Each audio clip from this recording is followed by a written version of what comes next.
Hi, Brady Forrest here with O'Reilly Media here at the Web 2.0 Summit, and with me is co-founder of Social Chocolate, Jane McGonigal. And how's it going, Jane?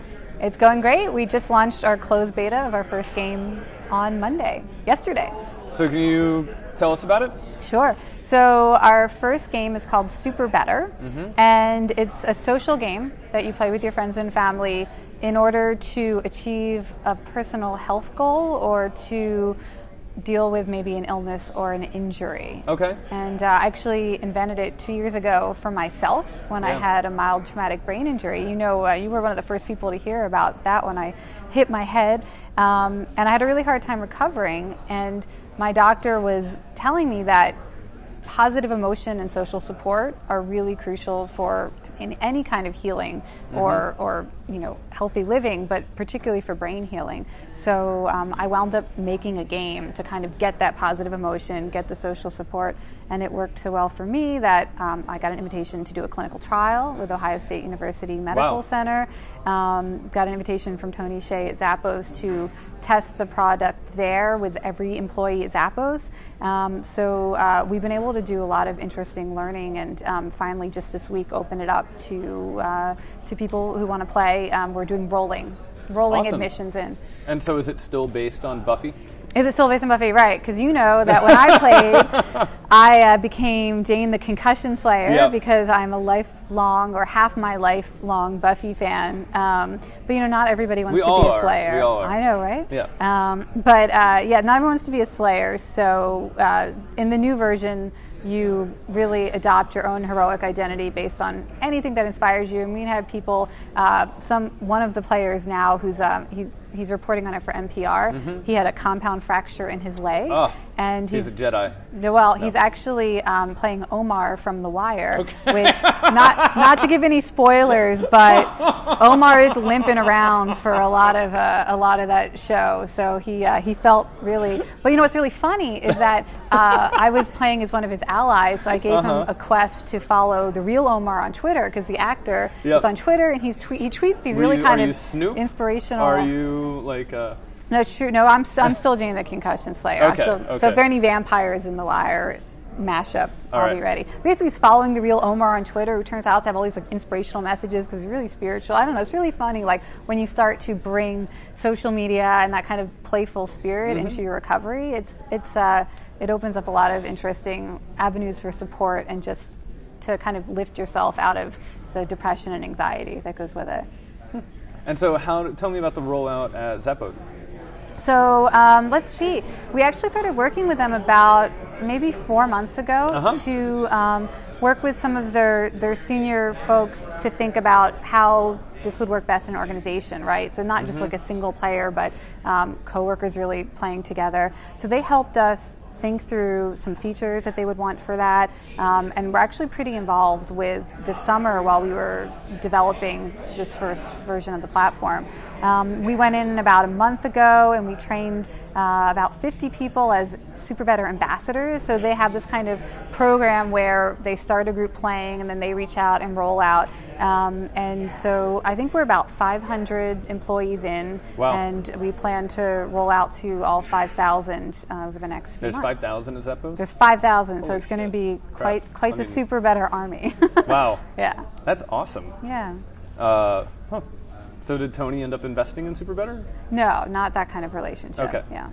And so it's in a closed beta right now that anyone can get on the waiting list for at least. Right, and what's the rollout look like? Is it going to be just a kind of a phased rollout? Yeah, so we're obviously doing a lot of learning now to get people in, and we've been doing a boot camp already this week to think about the next version. So the first version is a web platform. Next version will be a mobile platform, and we're looking to do that Q1 of next year. And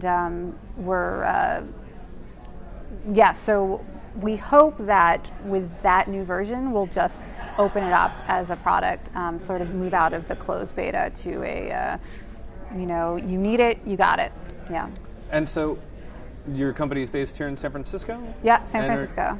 How big is it right now? We have 7 full-time employees right now. We've been working with about a dozen developers as well.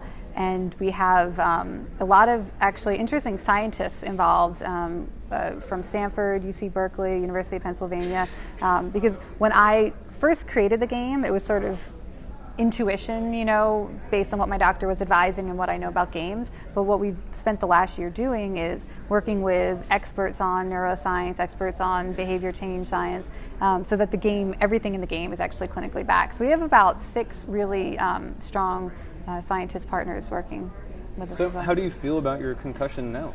This is actually something I've always wanted to ask you. Yeah, I mean, it's hard, right? On the upside, there's always, this part of SuperBetter is about getting to the positive outcome through a challenge. Yeah. So, it'll be great if this can help people, and we've already seen that it's helping people. So I feel really good about that. I can't lie, it was a really traumatic experience. Mm-hmm.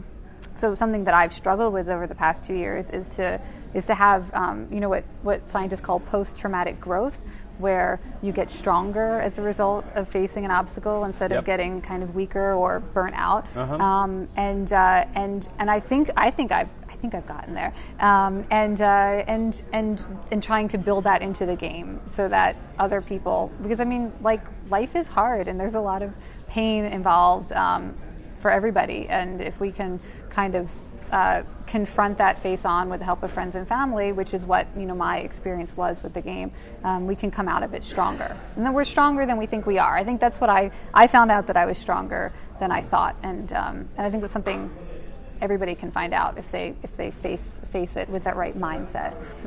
And just in close, how is your book doing? Book's doing great. And what is the book called? Book is Reality is Broken, Why Games Make Us Better and How They Can Change the World. Did hit the New York Times bestselling list this year for nonfiction. Yes, epic win. And paperback's coming out in January. Awesome. And there's some new stuff in the paperback, sort of more practical advice for gamers or parents of gamers, really practical things like how much is too much, really? And by the way, it's 21 hours a week is when you start to have more than that, you start to have problems. And psychosis? I think psychosis would probably be maybe 80 or 90 hours a week. Okay. Not that bad. But there are little practical things that are coming out of science where we can say what this about kind of for game. Like maximum exposure at any given time, like 6 hours? Is that like a long session? So the best advice that I can give is you need to stand up for the last couple minutes of any hour of gameplay. If you want to be really safe, because you see these freak incidents of the blood clots and embolisms and stuff, and the medical research shows that as long as you're standing up every hour, that's not going to happen. So if you want to sit and play a marathon for 6 or 8 hours, just stand up the last 5 minutes of every hour. That should be fine. Huh. All right, good to know. Sure. All right, thanks, Jane. Sure. Yay.